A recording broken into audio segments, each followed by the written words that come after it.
Libya Story is a 2016 espionage thriller and the ninth novel in the now-finished Tales of MI7 series. It's essentially a kidnap story with the 2014-15 refugee crisis as its backdrop, and as its title suggests, it's set mainly in Libya. Chapter 1 consists of 3 parts and switches between time frames. As in the previous 5 novels, John Mordred is the protagonist. His younger sister, Mabel, is a doctor working in the Mediterranean with Médecins Sans Frontières, and she's been lured to Libya on the basis of an offer she can't refuse following the sudden traumatic death of her boyfriend. Since then, no one's heard from her. The Foreign Office wants to keep the whole thing quiet for now. Publicity might worsen her situation, so her family doesn't know. Except for her brother, of course. In the absence of any official policy besides wait and see, Mordred determines to rescue her.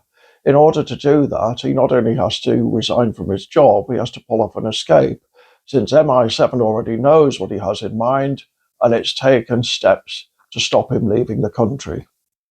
In order to provide an accurate picture of the situation on the ground in Libya at that time, I used several sources, the most useful of which was a quick guide to Libya's main players, chiefly written by the Tripoli-based analyst Mary Fitzgerald. Robert F. Worth's A Rage for Order, The Middle Eastern Turmoil from Tahrir Square to ISIS, also helped, and Private Eye had recently published a number of reports detailing British and US Special Forces involvement in and around Libya.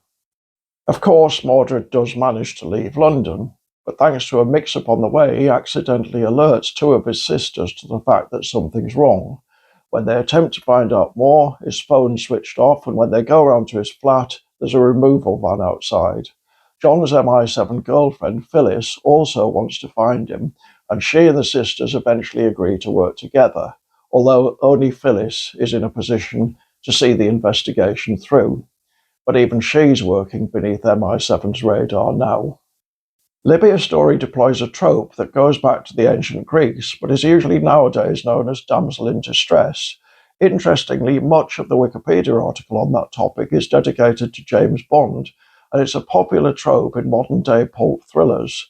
The male hero enters the villain's lair alone, violently defeats their army, and since he's just in time, manages to rescue the woman with her virtue miraculously intact.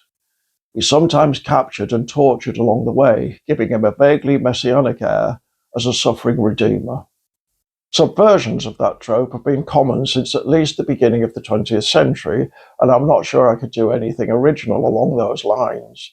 Nevertheless, Libya Story is different. It's about the tension between divergent duties, between practicality and moral urgency, and between family and state. It's also about friendship and ends versus means. Above all, there are no eye-watering ransom demands by evil masterminds. Ultimately, the quest to find Mabel is a team effort, and there's a hope that diplomacy might just carry the day. The overall impression I wanted to create was that people everywhere are basically the same. Yes, Libya was and is a country in turmoil, for which the West is partly to blame. That isn't overlooked.